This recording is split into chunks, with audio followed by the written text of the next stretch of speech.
कनकोट में योम दिफा के हवाले से कनकोट में कौमी अमन कमेटी और PTI के कारकुनों की जानिब से रैली निकाली गई। रैली कौमी अमन कमेटी जिली सदर रहमतुल्लाह, PTI जिली सदर मुनीर डोमकई और बरकत बनगवार अजीज समरू की सरबराही में निकाली गई।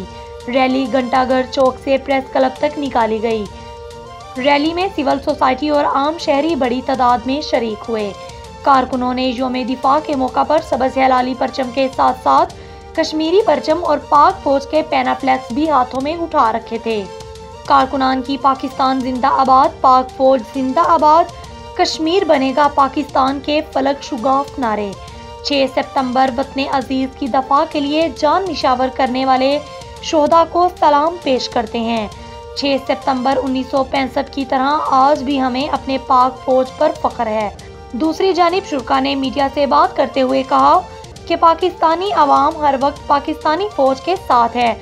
हम पाकिस्तानी फौज को सलाम पेश करते हैं जिन्होंने अपनी जानों का नजराना देकर पाकिस्तानी कौम की हिफाजत की।